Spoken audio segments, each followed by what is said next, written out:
రాసిన ఆర్టికల్ల సంకలనం పవన్ కళ్యాణ్ గారు విడుదల చేయాల్సి ఉంది, కానీ కొన్ని కారణాల వల్ల జరగలేదు. కానీ ఇవాళ అటువంటి పుస్తక ఆవిష్కరణ కార్యక్రమంలో వారి పక్కన కూర్చునే అదృష్టం కలగడం నా పూర్వజన్మ సుకృతంగా నేను భావిస్తున్నాను.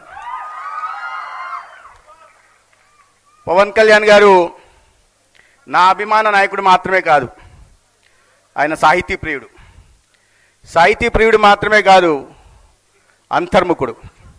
అంతర్ముఖుడు మాత్రమే కాదు, స్థిత ప్రజ్ఞుడు మాత్రమే కాదు, పోరాట యోధుడు. అక్కడ చెప్పినట్టుగా పోరాట యోధుడు మాత్రమే కాదు, జనం మెచ్చిన జననాయకుడు. అటువంటి గౌరవనీయులు పెద్దలు ఆంధ్రప్రదేశ్ ఉప ముఖ్యమంత్రి శ్రీ కొనిదెల పవన్ కళ్యాణ్ గారికి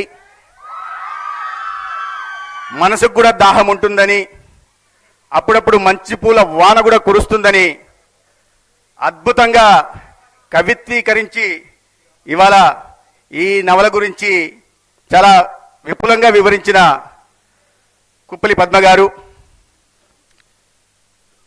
బాలశౌరి గారు, సాంస్కృతిక కార్యక్రమాలు ఎక్కడుంటే అక్కడ తన ముద్ర ఉండేలాగా చూసే మండలి బుద్ధప్రసాద్ గారు, అదేవిధంగా నా అభిమాన జర్నలిస్టు, ఏ వాక్యం కూడా వచనంలో కూడా కవిత్వాన్ని పారేలాగా చేయగలిగిన కవికృష్ణుడు కృష్ణారావు గారు, అదేవిధంగా మంచి పుస్తకాన్ని సాహిత్యాన్ని సమాజానికి కొన్ని దశాబ్దాలుగా అందిస్తూ తన వంతు ఈ సమాజ సంస్కరణలో భాగస్వామ్యం వహిస్తున్న విజయ్ కుమార్ గారు, ముఖ్యంగా ఇవాల్టి కార్యక్రమ కేంద్ర బిందువు లక్ష్మీ ముడ్డేశ్వర్ పురి గారు. వారికి కర్ణాటక మహారాష్ట్ర మూలాలు ఉన్నాయి. 28 సంవత్సరాల పాటు దౌత్యవేత్తగా పనిచేశారు. అనేక దేశాల్లో పనిచేసిన అనుభవం ఉంది. కేవలం దౌత్యవేత్తగానే కాకుండా చరిత్ర, పబ్లిక్ పాలసీ అండ్ అడ్మినిస్ట్రేషన్, తర్వాత ఇంటర్నేషనల్ రిలేషన్స్, ఇటువంటి అనేక వాటి మీద డిగ్రీలు కూడా సాధించిన ఘనత కూడా వారికి ఉంది. ఇన్ని విభిన్న కోణాలు చూపిస్తూ ఒక దౌత్యవేత్తగా, ఒక విద్యావేత్తగా, ఒక నవల రచయితగా కూడా ఒక కొత్త కోణాన్ని వారు ఆవిష్కరించారు.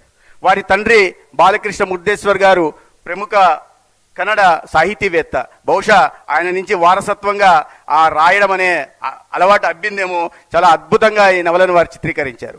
ఆనాడు ఈ ఆవిడ ఇవాళ ఈ ఆవిష్కరణ కోసం పవన్ కళ్యాణ్ గారిని ఎన్నుకోవడం నిజంగా అభినందనీయం. ఎందుకంటే పవన్ కళ్యాణ్ గారి ప్రభావం సమాజం మీద ఖచ్చితంగా ఉంటుంది. ఒక చిన్న ఉదాహరణ చెప్పగలను. ఎందుకంటే ఆయన పుస్తక పఠనం ఎంత ఇష్టమో ఆయనకి, దాన్ని చూసి అనేక మంది యువత ఇవాళ ఆ అలవాటు చేసుకునే దిశగా కూడా పోతున్నారు. నేను చిన్న ఉదాహరణ చెప్పాలి. నేను మామూలుగా ఒక జాతీయవాద భావాలు ఉన్న